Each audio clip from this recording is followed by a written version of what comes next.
أعوذ بالله من الشيطان الرجيم بسم الله الرحمن الرحيم الحمد لله رب العالمين والصلاة والسلام على رسولنا محمد وعلى آله وصحبه أجمعين ثم أما بعد اللهم أفلندرojmë vetëm prej Ti ndihmë, falje, mëshirë, begati, mirësi kërkojmë. Salavatet dhe selamet ja dedikojmë Muhammedit sallallahu alaihi wasallam, familjes së tij, shokëve të tij dhe të gjithë atyre të cilët e ndjekën e ndjekin dhe që do ta ndjekin rrugën e tij deri në ditën e gjykimit. Sot me lejen e Allahut do të mundohemi të flasim mbi dëmet e gjuhës dhe rreziqet që i ka gjuha. Imam Gazaliu rahimahullah, Allahu e pasmëshiru, i ka radhit diku 20 të meta lajthitje të cilat i ka gjuha. Një dietar tjetër, Sheikh Nabulsi, ka përmbledhur diku 72 të meta dhe lajthitje të gjuhës, gjë e cila na jep me kuptu se gjuha qenë ka organ i rrezikshëm dhe se mund njeriu ta çojë drejt në xhehenem.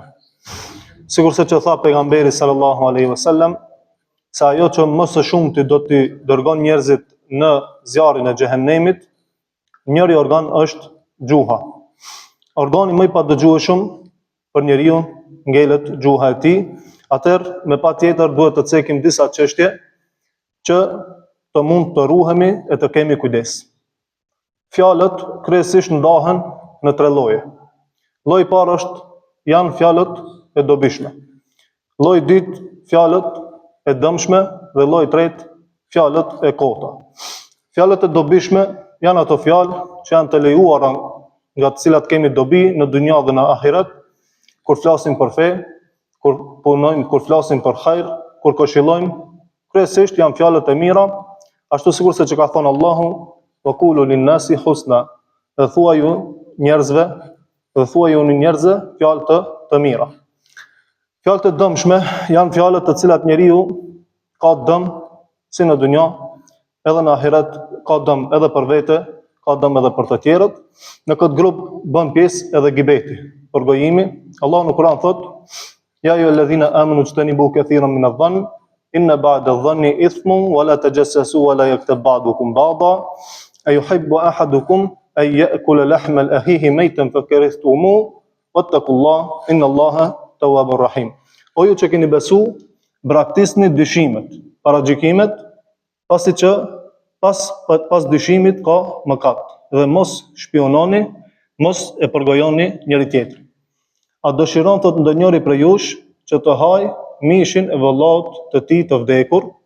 Sigurisht këtë do ta urrenit. Keni frikë Allahun, vërtet Allahu është pranues i pendimit dhe mëshirues. Përgojimin Allah e ka cilësuar si një çështje të shëmtuar, saqë ka thonë: a dëshiron ndonjëri prej jush që të haj mishin e vëllaut të tij të vdekur? Natyrisht askush nuk do dëshiron të ta bëjë një gjë të tillë, andaj Allah e krahason gibetin në këtë formë që njeriu t'i largohet gibetit, t'i largohet përgojimit dhe të ruhet, pasi te Allahu kjo punë qenë ka e shëmtuar, e keqe dhe e dënueshme.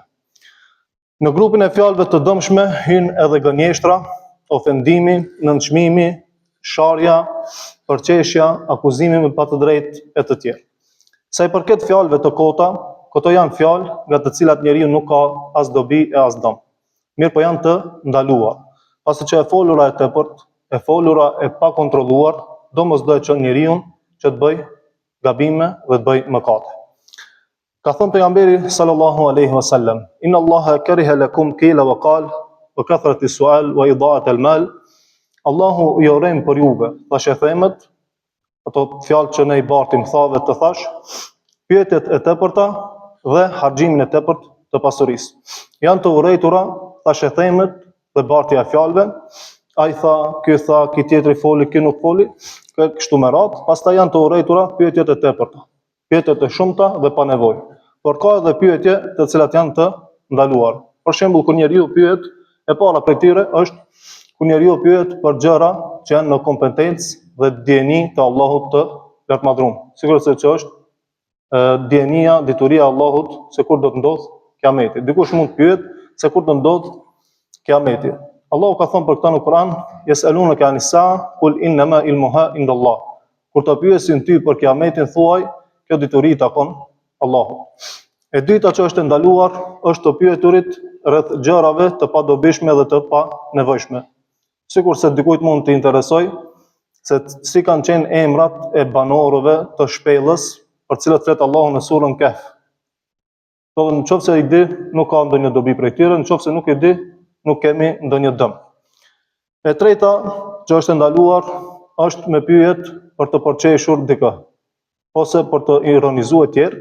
Njeriu pyet se dëshiron të mëson, dhe të kuptoj e jo të pyet për të tallur e për të përqeshur dikë, sikurse dikush që thotë ta pyes hoxhën për ta nxanë ngusht. Edhe kjo nuk lejohet, sepse pyetja duhet të jetë me qëllim që njeriu të mësojë dhe të kuptoj. E katërta që është ndaluar, të pyeturit për çështje enigmatike, për çështje të cilat nuk janë të precizuara, edhe kjo është ndaluar dhe nuk rekomandohet.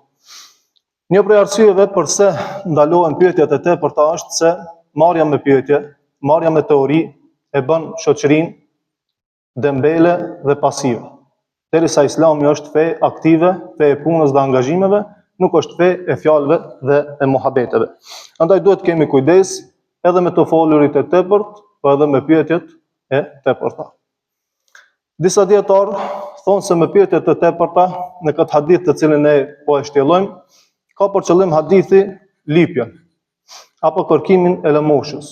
Se ai që lip nevojtari pyet shumë, do thotë am jep mirë kaç e kështu me radhë.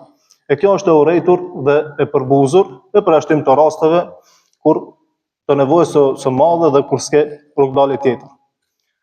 E kemi një ndodhi me Nasradin Hoxhën. Sa i ka qenë hoxh, mirë po disa gjona edhe i atribuohen. Do të thonë jo që kanë ndodhur me të vërtetë, por si tregim është mirë të përcjellim një mesazh.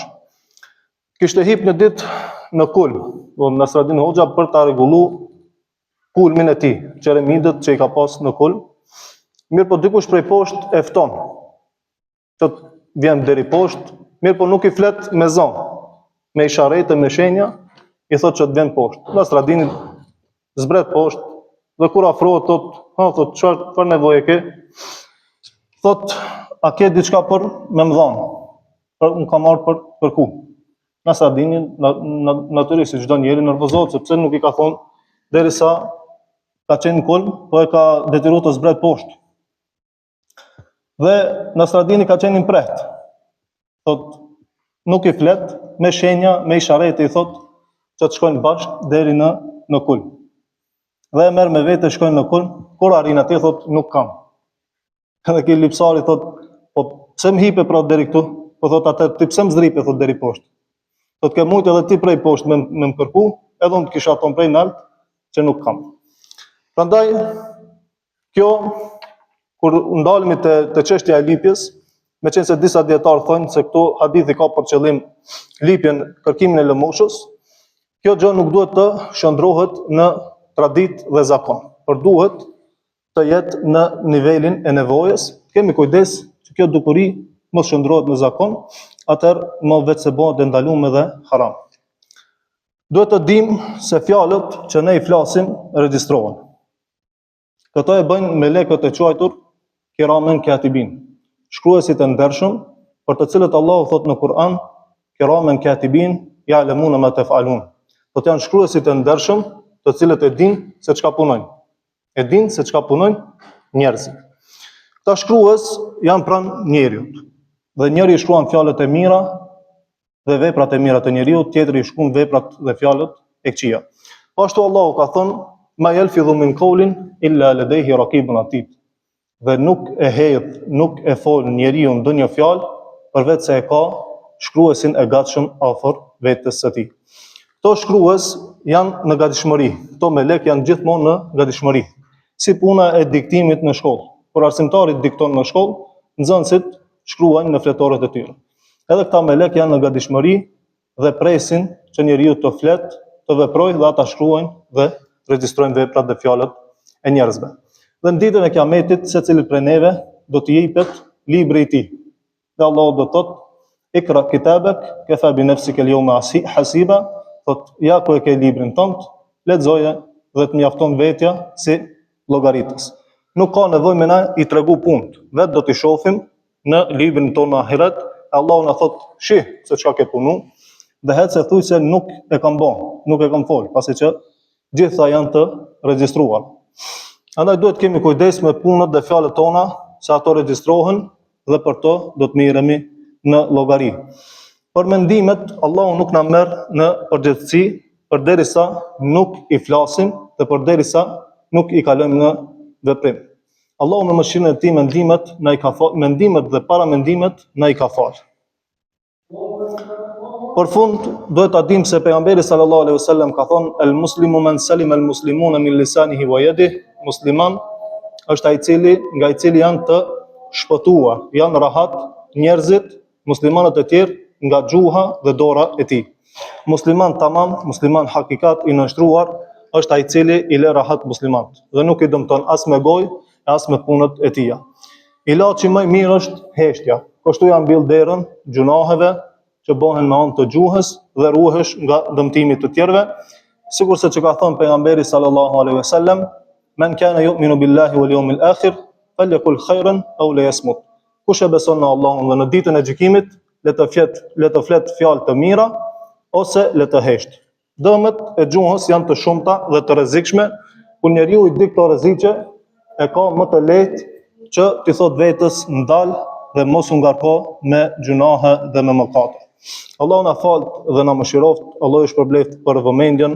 Subhanakallahumma wa bihamdik, ashhadu an la ilaha illa anta, astaghfiruka wa atubu ilaik. Akhiru da'wana alhamdulillahi rabbil alamin.